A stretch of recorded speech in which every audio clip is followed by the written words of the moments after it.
Bom dia, terceiro ano, tudo bem com vocês?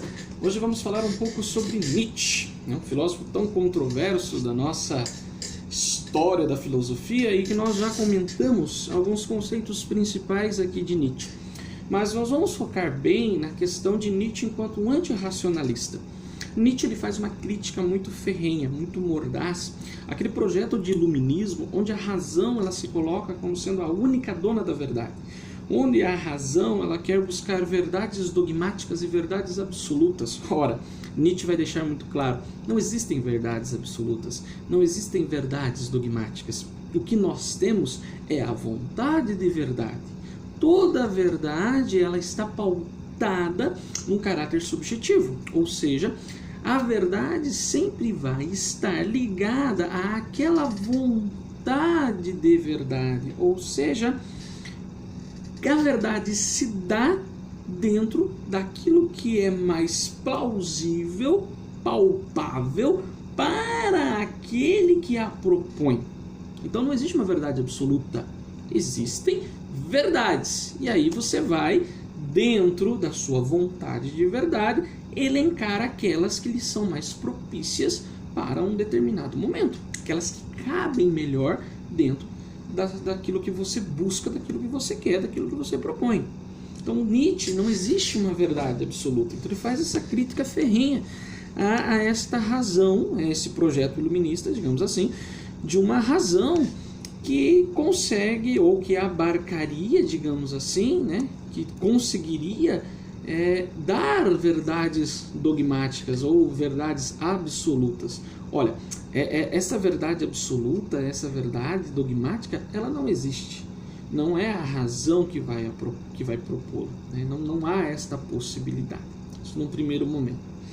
Depois, nós trabalhamos os conceitos de Nietzsche. Nietzsche é contra qualquer tipo de absolutismo, não existe uma moral absoluta, não existe uma verdade absoluta, nós não podemos utilizar nada, e ele vai dizer, tudo aquilo que tende a ser dogmático, tudo aquilo que tende a ser absoluto, faz com que o ser humano fuja da realidade, faz com que o ser humano deixe de viver a vida como ela é. Lembra que Nietzsche tem muito claro isso, todos nós temos uma força vital que transforma e que impulsiona a vida.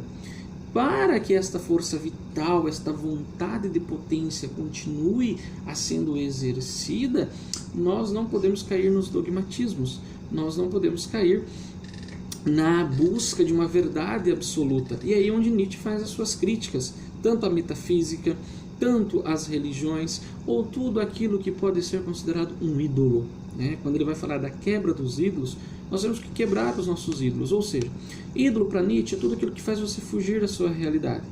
E aí ele também encaixa que a razão, se não bem tomada, se não bem analisada, dentro das suas reais pretensões, porque ele vai dizer assim, não é que a ciência não seja importante, não é que a razão não seja importante, ela é extremamente importante, mas ela não pode ter a pretensão de alcançar uma verdade absoluta, porque não existe essa verdade absoluta, existem verdades e que você vai elencá-las de acordo com os seus objetivos.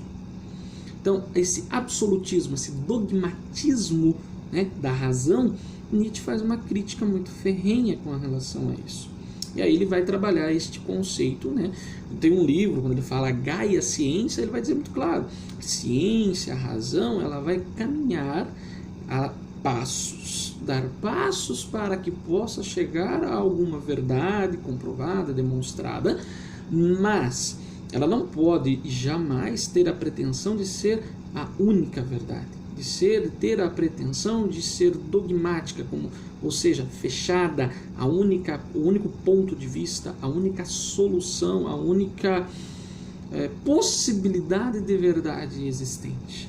Tá? Então Nietzsche ele vai trabalhar isso muito claro, né? Então ele é um antirracionalista, né? Nós trabalhamos aí até agora filósofos que trabalharam a razão como sendo o progresso para a humanidade. A razão levará o ser humano a progresso. A razão resolverá todos os problemas da humanidade.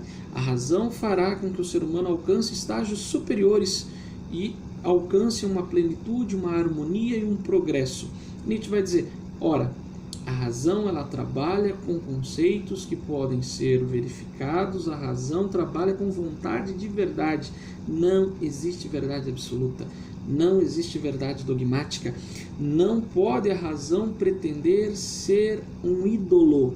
A razão não pode ser considerada absoluta. Nietzsche é contra qualquer tipo de absolutismo, inclusive da razão. A razão não pode ser absolutizada.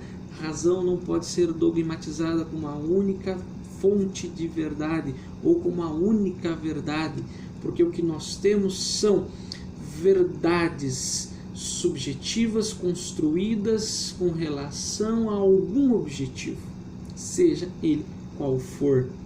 E é aí que você vai escolher, elencar qual desses conceitos, dessas proposições, dessas possíveis verdades é que se encaixa melhor naquilo que tu queres. E aí sim, nada de absolutismo da verdade ou de dogmatismo da verdade. Por isso que Nietzsche é antirracionalista. Não significa, porém, que ele esteja criticando a ciência ou a razão, falando que ela não tem valor. Não é isso. Ela tem valor, mas ela não pode pretender o absolutismo, pretender o dogmatismo. Não é essa a função da razão, não é essa a função da ciência. Ela não pode nunca se transformar num ídolo, porque se ela se transforma num ídolo, ou seja, em algo absoluto, ela faz com que o ser humano fuja da sua realidade. Ela se transforma em uma fuga e não em força, em potência, em capacidade de fazer com que o ser humano possa sim chegar a um determinado progresso. Okay? Então são esses fatos que fazem com que Nietzsche seja considerado um antirracionalista. Próxima aula continuaremos. Abraço.